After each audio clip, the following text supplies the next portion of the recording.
Verbs fall into two basic groups, and they are transitive verbs and intransitive verbs. There are a few more subtleties to it, but you can always divide a verb.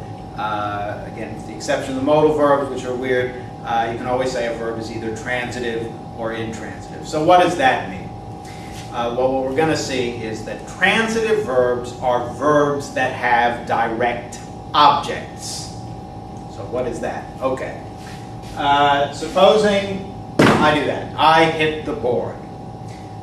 There it is, in fact. I hit the board. Okay. Now, the verb here is hit. Now, if we ask the question, what is hit?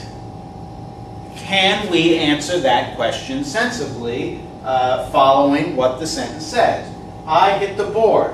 What is hit? I mean, supposing somebody didn't hear the end of the sentence. I hit. What is hit? And what is the answer? The board. Now, if all that works, and the board is indeed the thing in the sentence, then we can say that the board is the direct object of hit. And that means that hit is a transitive verb, and it has the direct object board. Board is the direct object. So, I checked my watch. What is checked? My watch. Direct object. I have a cold. Now this may sound a little strange. What is had? But the answer is a cold. Now this may give you the impression that, well, when isn't there a direct object? So let's look at this one. I am a Welshman. I am a Welshman. Now notice these questions here. Hit, what is hit? What is had? I broke the lamp. What is broken? The lamp. So these are all past participles. That's what the question consists of.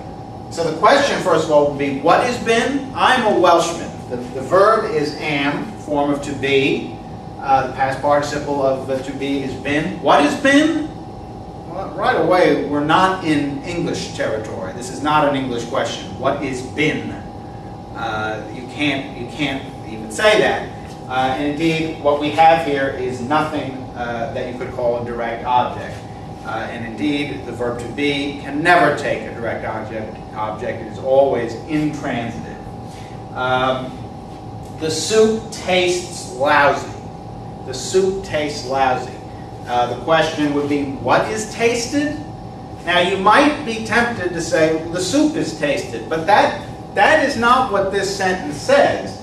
Notice the direct object will typically come, unless you're Yoda or something, the direct object will come after the verb. Yoda might say the board is hit by me or something like that, but in normal people, it would come after. What comes after tastes, the verb down here, is lousy. And if you ask the question, what is tasted, which would be a sensible question in other contexts, the answer can't be lousy. What is tasted? Lousy, that's what. No.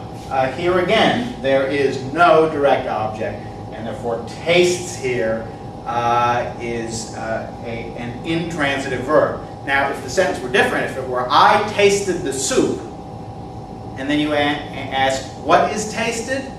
The soup, that's what. There, taste would be a transitive verb with a direct object, the soup. But notice here that the soup tastes lousy. Soup is, in fact, the subject of tastes. Nothing can be a subject and an object at the same time in the same sentence.